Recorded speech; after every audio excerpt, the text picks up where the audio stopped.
Sa isang liblib na baryo sa paanan ng bundok, may gubat na iniiwasan ng lahat. Hindi dahil may mabangis na hayop o kundi dahil sa may nakatira ro na hindi tao. Ang tawag doon ng mga matatanda ay dalisay na gubat.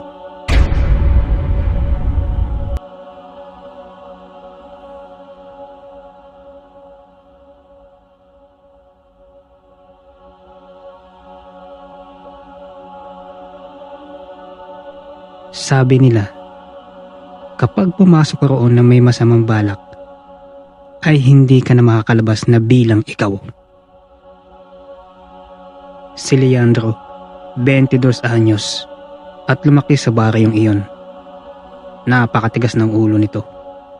Hindi naniniwala sa mga engkanto, anting-anting, o mga pamahiin. Kwento lang ng mga matatanda yan. Mga matatandang bulaan. Madalas lang nilang sabihin yung panakot sa mga bata. Wika ni Leandro. Isang gabi, naubusan ng gamot ang kanyang nanay. Kailangan siyang dumaan sa dalisay na gubat para makarating agad sa kabilang bayan. Habang naglalakad ay nakasalubong niya si matandang isko. Bayo! Leandro! Abay kapag dumaan ka dyan sa gubat na yan, huwag kang magsasalita ng kahit ano. At huwag ka din tatanggap ng kahit ano ha. Ang lahat ng makita mo ay baliwalain mo. Huwag mo sundan ang boses na natatawag sa'yo, iho. Paalala ng matanda. Ngunit ngumisi lang tong si Leandro at pumasok siya sa gubat habang hawak ang kanyang flashlight.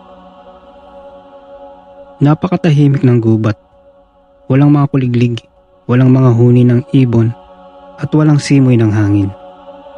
Habang naglalakad si Leandro, ay may napansin siyang kakaiba.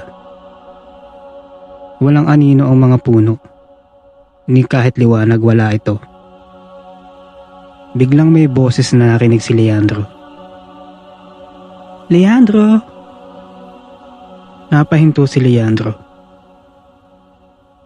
Isang babae ang nakatayo sa gitna ng daanan. Maputi ang balat. Mahaba ang buhok at itim na itim. Ang suot ay parang damit noong sinaunang panahon. Ngunit ang pinagtataka niya, wala rin itong anino. Naliligaw ka? Sabi ng babae. Malambing ang tinig nito, na parang nakakahalina. Halika, sumunod ka sa akin. Ilalabas kita dito. Wika ng babae. Naalala niya ang paalala ni Mang Isko. Ngunit tila ba ang mga mata ng babae ay parang alam ang iniisip niya. At walang ano-anong sumunod siya sa babae. Dinala siya ng babae sa isang lugar na parang panaginip.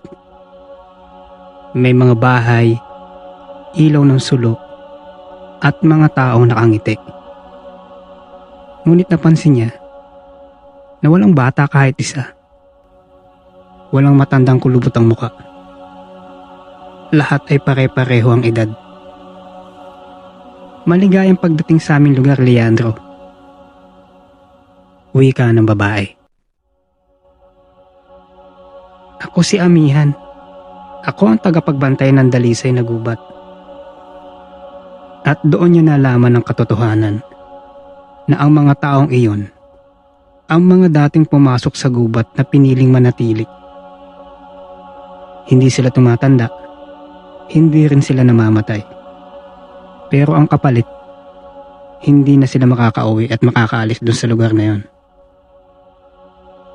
Kapalit ng pagdaan mo, Leandro, ay may kukunin kami sa'yo. Wika ni Amihan. Ang akala ni Leandro ay buhay niya ang kukunin. Pero mas masahol pa pala doon. Ang alaala mo sa mga mahal mo sa buhay, ang aming kukunin. Nang marinig ni Leandro ang wika ni Elena, biglang nanlamig si Leandro. Kung pumayag siya, makakauwi siya. Pero hindi na niya maalala ang kanyang ina. Kung tumanggi siya, mananatili siya roon magpakailanman. Tumahimik ang buong paligid. Pumikit si Leandro. Inalala niya ang mga kamay ng kanyang ina habang may sakit siya. Ang boses nito tuwing tinatawag siya. At sa pagmulat ng mata ni Leandro, ay nagwika ito. Kunin niyo na lang ako. Huwag lang ang alaala ko. Matapang na sagot ni Leandro. Tahimik ang buong lugar. Ngumiti si Amihan. Ngunit may lungkot. Bihira ang ganyang tao. At dahil diyan, may isa kang pag-asa. Binigyan siya ng isang maliit na dahon na kumikislap. Kapag narinig mo ulit ang bulong ng gubat, huwag kang lilingon. Dahil sa susunod, hinding-hindi ka na makakauwi. At magiging amin ka at magiging isa ka sa amin. Babala ni Amihan. Kinabukasan, nakita si Leandro sa gilid ng baryo at may hawak itong gamot at ito'y buhay. Pero simula noon, tuwing madaling araw, may mga batang nagsasabing may lalaking nakatayo sa gilid ng gubat. Nakatingin, pero hindi pumapasok. At kapag tinatawag mo ang pangalan niya, bumubulong ito. Ikaw na ang kasunod. Ayun, ang comment ko sa kwentong ito mga kanoktis. Ang payo ng mga matatanda talaga ay sobrang napaka-importante kung isasabuhay lang natin. Kasi doon tayo magmumula yung ating pundasyon bilang isang matatag na tao. So mga kaibigan, kung sinasabihan tayo ng mga lolo natin, lola natin, makinig tayo. At hindi naman na masamang sundin yon. At saka isang aral din dito sa kwento, yung matuto tayo magpahalaga sa mga taong nagmamahal sa atin. Kagaya dito ni Leandro, pinapili siyang manatili pero nung naalala niya yung nanay niya, mas mahalaga sa kanya yung alaala ng nanay niya. Hindi niya ipinagpalit na yung naging makasarili siya sa isang desisyon niya. Ilan po. Ako po si Noctis PH at magandang gabi sa inyo. Kung saan man kayong lupalop na roon, huwag niyo pong kalimutan mag-subscribe sa akin channel at malaki pong suporta yan. Thank you po. God bless and goodbye.